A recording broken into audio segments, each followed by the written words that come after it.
আমরা আসছিলাম হচ্ছে পুরা শুটিং ইউনিট নিয়ে আমরা টিএসসিতে আসছিলাম। তো টিএসসিতে দেখলাম যে একটা ট্রাকে করে আমাদেরকে মানে জনসাধারণের জন্য কিছু গিফট দিচ্ছে। তো এটা বাইরে থেকে দেখতে অনেকটা কিছুটা রেডিওর মতো। তো আমরা এটা মনে করি আর কি, আমাদের কাছে দেওয়া হলো এই যে সোলার সিস্টেম আছে, খুবই অত্যাধুনিক প্রযুক্তি বলা যেতে পারে। এখানে লেখা হচ্ছে বাঙালি মুসলিম। কিন্তু এটা প্রচারণা করছে হচ্ছে সাধারণত খ্রিস্টান মিশনারি যারা আছে তারা এসে এটা দিয়ে গেছে, চার্জারও আছে। তো এটা যখন অন করি, এই যে অন করার পরে এখানে ইয়াহিয়া মরুভূমিতে গিয়ে লোকদের তরিকাবন্দি দিচ্ছিলেন এবং তবলিগ করছিলেন যেন লোকে গুনাহের মাপ পাওয়ার জন্য।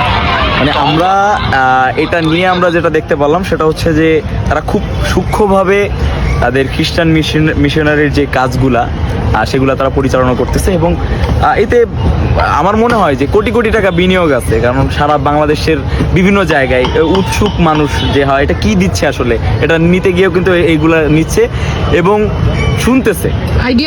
আইডিয়াটা দারুণ। তবে এই আইডিয়াটা কিভাবে প্রচারিত হচ্ছে, ইহুদি এবং খ্রিস্টানরা কিভাবে মানে তাদের প্রচারণার যে বিষয়বস্তুগুলা এগুলা কিভাবে মানে কোত্থেকে ইয়া করে, এটা বাংলাদেশের মুসলমানদের আসলে শিক্ষা নেওয়া উচিত। আমরা বাংলাদেশের মুসলমানরা এখন কি করি, টুপি গোল পরবো না, লম্বা পড়তে হবে, পাঞ্জাবি হাঁটুর নিচ পর্যন্ত পড়তে হবে না, জুব্বা পড়তে হবে, মেসক করতে হবে না, ব্রাশ করতে হবে, এগুলা নিয়ে আমরা যখন পড়ে আসি তখন দেখেন যে তারা 90% মুসলমানের দেশে কিভাবে তাদের ধর্ম প্রচার করে যাচ্ছে।